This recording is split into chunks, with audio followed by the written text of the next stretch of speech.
Kata Nabi, ada juga perempuan yang tidak akan ditengok oleh Allah di akhirat kelak.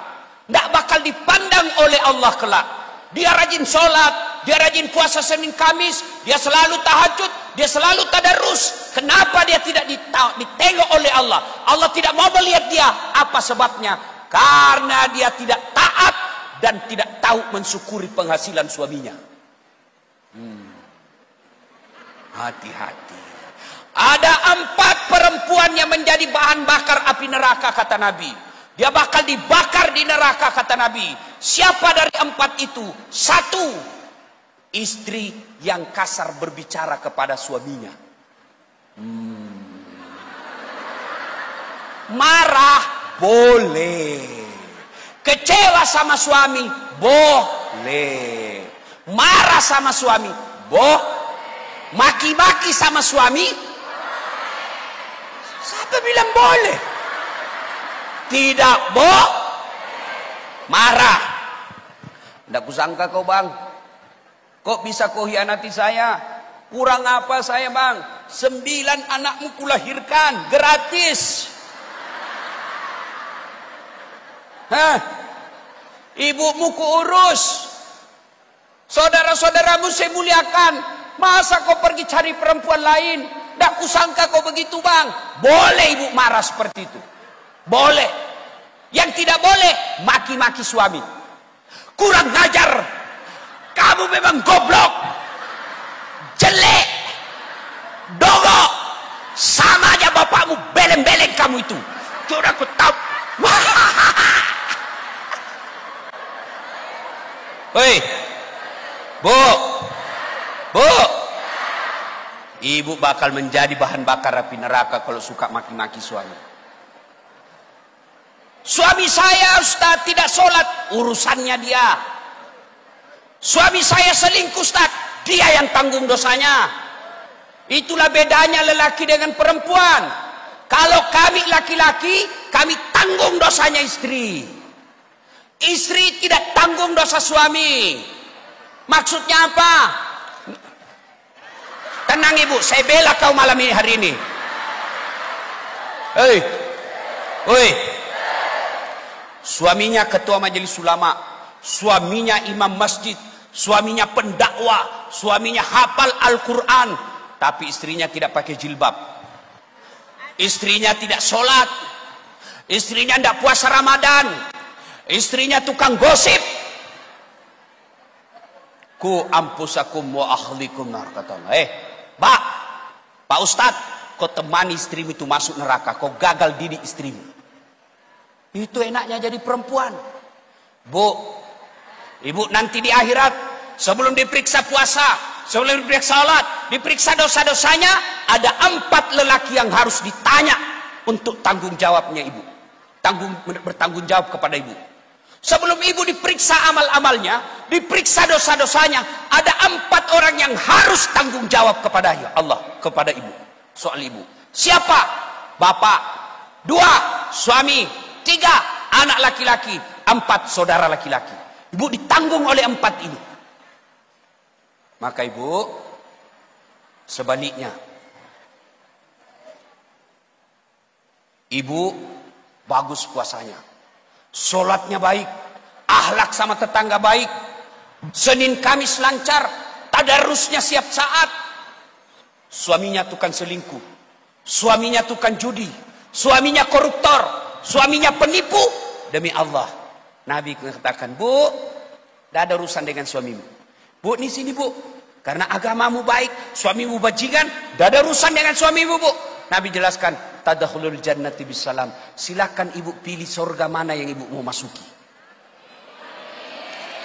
Itu enaknya jadi perempuan, makanya dia suka ngomel.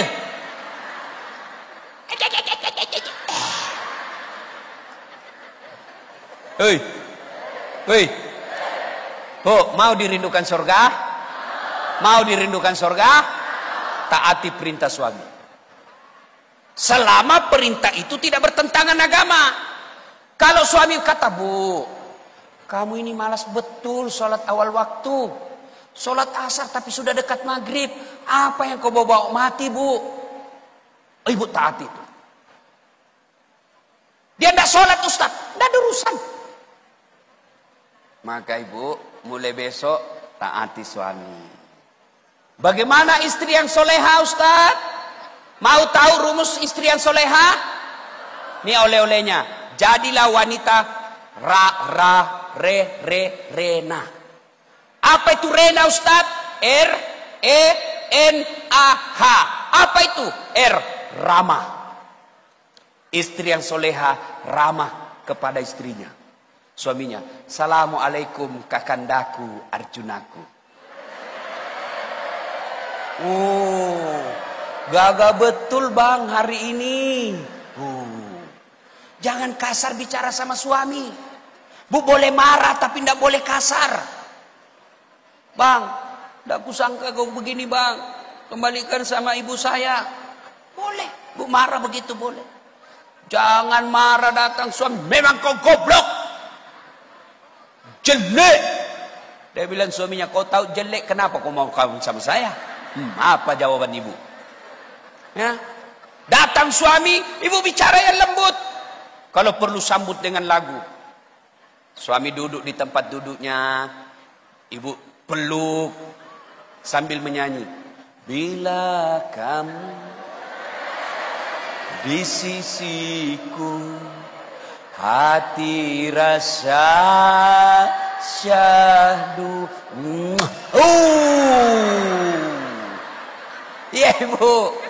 Masuk kamar lagi suami marah-marah, kamar berantakan. Istri dia peluk lagi suaminya sambil menyanyi. Insaflah wahai manusia, bila dirimu bernoda. Enak perasaannya suami. Dah malah sebaliknya. Mentang-mentang suaminya sudah tua, sudah mulai sakit-sakitan, dia ambilnya lah suaminya, dikasih tidur di pahanya. Dia usap-usap rambutnya sambil menyanyi. Apa lagunya? Bila Israel datang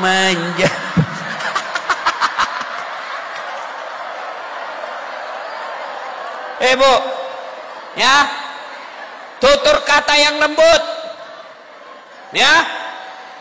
2, apa itu? Elok. Berpenampilan cantik dan menarik di depan suami adalah ibadah buat ibu.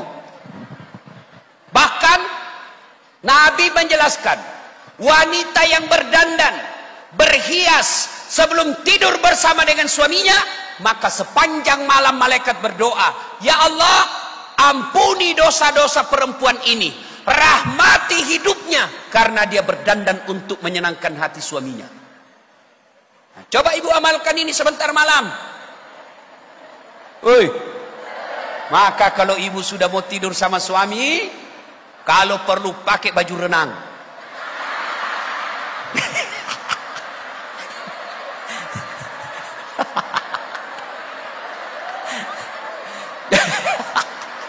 Ibu pas masuk kamar pakai baju renang, astagfirullah, kesurupan istriku ya Allah. Ibu berpenampilan cantik dan menarik di depan suami. Ini mana kita tidak stres. Kita pulang, istri pakai daster tinggi sebelah, kelihatan tali BH. Kasih tahu, tali BH mu dilihat semua tetangga. Apa kata istrinya? Jangan lihat BH-nya, yang penting rasanya, Bu.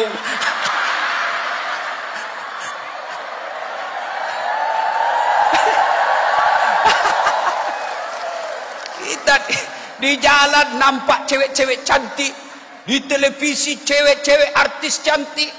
Begitu kita sampai di rumah, istri pakai bedak yang dari beras, yang hitam itu, dikasih pula timun di matanya. Dia duduklah di kursi angkat kaki, itu rambutnya diikat handuk, dia angkat keteknya sambil dijepit. Apa kita tidak cepat sakaratil maut? La haula wala quwwata illa billah. Dia kalau mau pergi pesta, masya Allah, cantiknya masya Allah. Giliran mau tidur sama suami, ndak sikat gigi. Alhamdulillah quwwata illa billah. Ibunda sikat gigi. Repot dan repot.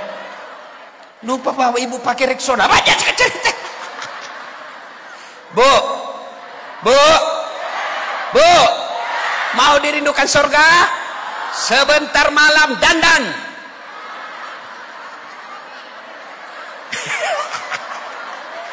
Jangan juga bentar-bentar sudah dengar cerita begini. Boh, dia kuncir 3 rambutnya. 1 di depan. Pakai celana yuken semua. Pakai solo-solo. Datang assalamualaikum bang. Bukan juga begitu. Ya. Bu. Berpenampilan cantik dan menarik. Ya. REN.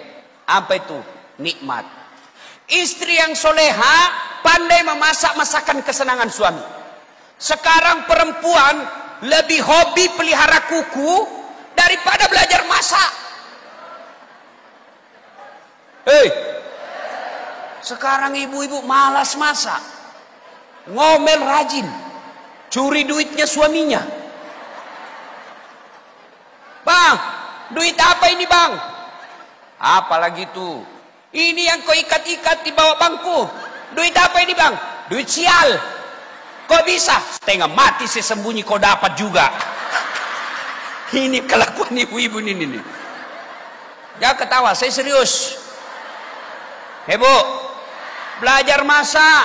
Saya ingat ibu saya, setiap anak lelakinya mau menikah, dia panggil calon mantunya. Nah, itu suamimu, calon suamimu nanti, kalau dia marah bikinkan pisang goreng, berhenti itu marah. Itu anak saya itu, dia senang itu sayur tumis. Ada masalah kau bikinkan, berhenti dia marah. Maka sekali-kali ibu, ketika terima honor dari suami, ketika terima gajinya suami, ibu WhatsApp, SMS, bang, jangan makan di luar hari ini, saya masak spesial di luar abang. Itu istri yang baik. Sekarang ibu-ibu malas masak. Itu aja kukunya diurus. Ada lagi tuh yang salon apa namanya itu bu? Apa? Nah itu dia tahu juga ini. Apa potong kuku 25.000 di salon? Kali 10 jari berapa ibu?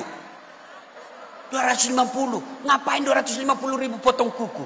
Saya potong kuku di mobil aja sandar-sandar. Selesai. Ada lebih-lebihnya sedikit. Apa ini? Ya ibu, mau dirindukan surga? Pandai masak masakan kesenangan suami. Kami ini laki-laki tergantung istri. Kalau istrinya baik, tidak mungkinlah suami berkhianat. Kalau istri sopan, tidak mungkin berkhianat. Bahkan kalau suami mau berkhianat, datang mertua membela. Apa kau mau kawin lagi? Saya bilang sama ibu saya, mak, saya mau kawin lagi. Apa kau mau kawin lagi? Belum tentu kau dapat perempuan lebih baik dari itu. Coba lihat itu istrimu. Saya datang ke rumahmu, belum bangun sudah siap sarapan. Saudara-saudaramu dihormati. Tidak pernah kasar bicara. Datang saya dia muliakan. Apa belum tentu kau dapat perempuan lebih baik dari itu istrimu sekarang. Awas kalau kau menikah lagi. Haram air susuku. Wah, kalau ibu sudah bilang haram air susu, hilang kita punya nyali. Tapi kalau ibu kasar, tidak tahu ngurus suami, pulang kampung suami, apa kata mertua? Apa itu istrimu nak?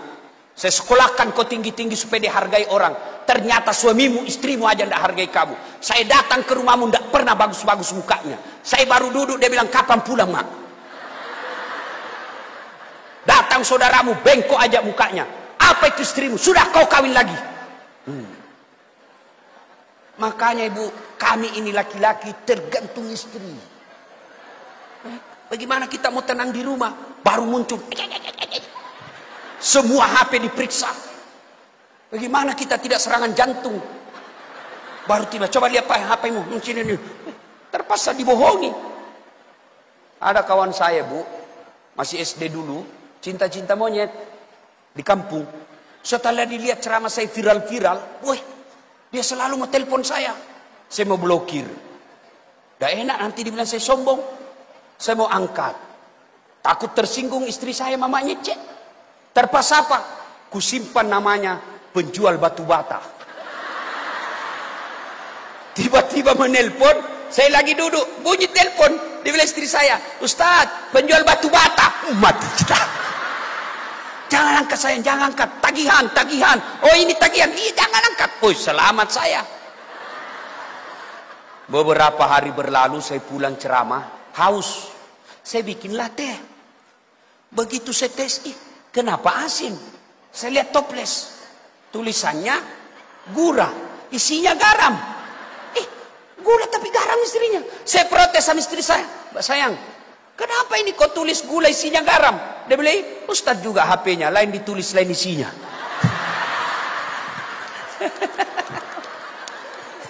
Bu, loh, REN, nikmat. A, apa ini? Anggun. Perempuan anggun itu cerdas. Seperti Bunda Eva. Bu, ibu belajar. Daripada ibu nonton sinetron, mending ibu baca buku. Ya, kalau ibu bodoh, dibodoh-bodohi sama suami. Alasan rapat, ternyata pergi merapat. Itu kalau kita goblok, digoblok-gobloki sama suami. Yang kelima, H, apa itu? Hemat. Istri yang soleha, pandai memanajemen keuangan keluarga. Ini yang tadi saya bilang 4. Perempuan yang menjadi bahan bakar api neraka. Satu di antaranya kata Nabi, mereka para istri yang membebani suaminya melebihi kemampuan suami. Bu, gaji suami 5 juta, syukuri. Agar ibu tidak menderita gaya hidup. Kalau 5 juta penghasilan suami, ibu gaya hidup 4 juta. Jangan gaji suami 5 juta, gaya hidup ibu 7 juta. Akhirnya apa? Menderita, tidak pernah cukup. Contoh, kalau suaminya ibu cuma gaji 4 juta, 5 juta sebulan sebagai pegawai negeri, ibu tidak usah pakai handphone yang 3 kameranya. Untuk apa 3 kamera? Ayo. Kalau ibu cuma gaji 5 juta, tidak usah minta dibelikan mobil. Beli mobil, masuk digadai sertifikat rumah. Tidak bisa dibayar, akhirnya apa? Mobil ditarik, sertifikat rumah digadai. Gara-gara apa? Ibu tidak mampu mensyukuri penghasilan suami. Ya, Bu, istri yang soleha yang kelima ini hemat, pandai manajemen keuangan keluarganya. Demi Allah, kami semua ingin memberikan apa yang istri mau. Mau dibelikan mobil, dikasih kamar ber-AC, kasih berlian, ke interior rumah, aksesoris rumah baik sesuai selera. Tapi apa boleh buat? Rezeki suami yang Allah tentukan. Maka istri kalau mau bahagia, syukuri penghasilan suami. Sholat 5 waktu, berpuasa Ramadan, menjaga harga dirinya, lalu dia patuh kepada perintah suami, tadkhulul jannati bisalam, silahkan masuk surga dari pintu mana yang ibu mau.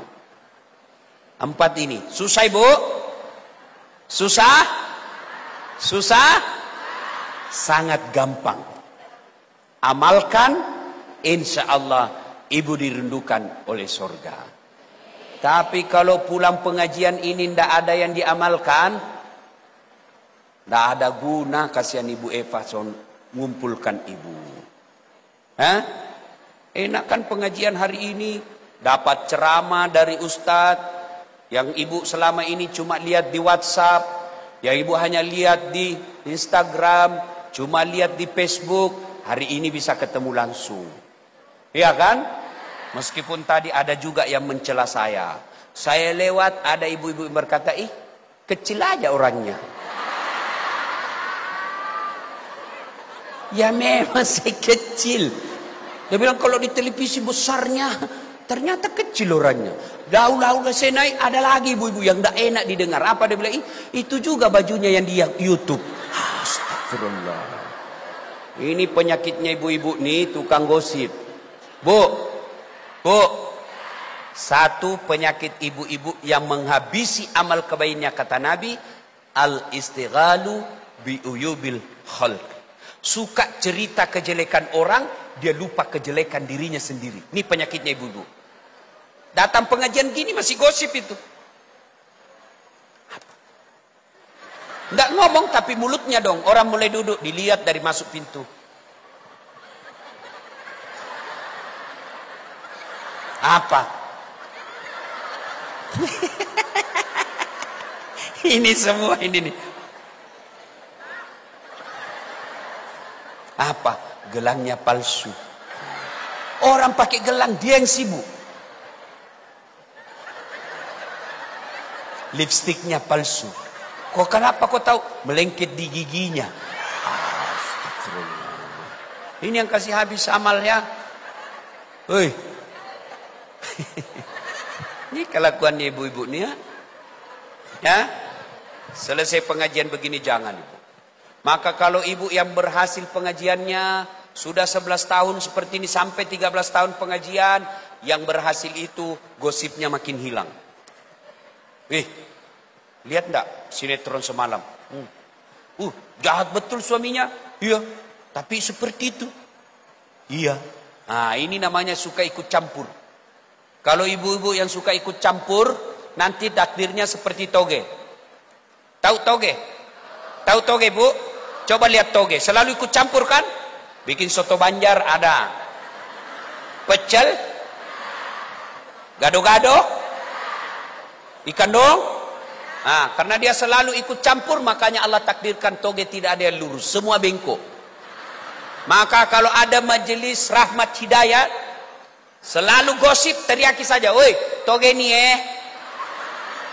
ayuhibbu ahadukum, sukakah kamu memakan bangkai sesamamu manusia? Auzubillah min zalik. Nah, ibu bapak, saudara-saudara sekalian, banyak yang ingin kita sampaikan, tapi waktu jualah yang membatasi kita.